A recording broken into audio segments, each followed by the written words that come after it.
1970। অবাক তো ব্যাপারটা, ডিসব্যান্ডিং হওয়ার এত বছর পর বৃদ্ধ সাতজন বিটিএস সদস্য এক হয়ে কনসার্টের আয়োজন করে।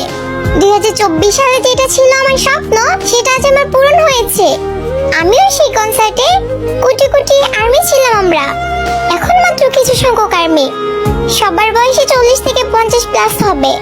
কিছুক্ষণ পর সাতরাজা আসে, তাদের সাথে কিছু ছেলেও আসে। তারা দেখতে হুবহু আমাদের সাতরাজার মতো। তখন ইয়ুঙ্গি বলে উঠে, আর্মিরা, আমরা ছোট বাংতাং নিয়ে এসেছি। আর বলেছিলাম না বৃদ্ধ বয়সেও কোমরে হাত দিয়ে একলাপ গানটি গাইবো? এই যে দেখো আমি এসেছি। জিন বলে, বুড়ো হয়ে গেছি, তারপরও I am alright handsome you know. সব আর্মিরা হাসির সাথে কান্নায় ভেঙে পড়ে। আমাদের ম্যাকমিলান বলে উঠে, তোমরা কান্না করো না, আমাদের কষ্ট হয়, ভালোবাসি তোমাদের অনেক।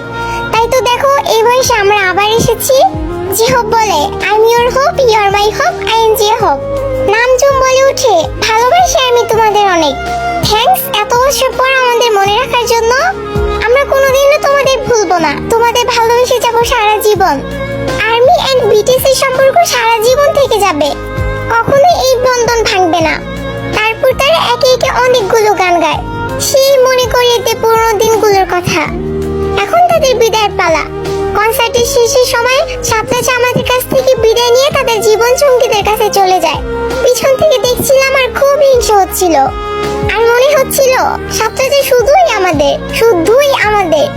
এত বছর পর সব বদলে গেছে, তারা বদলে গেছে, আর্মিরা বদলে গেছে। বিটিএস আর আর্মিদের ভালোবাসা বদলাহীন। BTS army forever.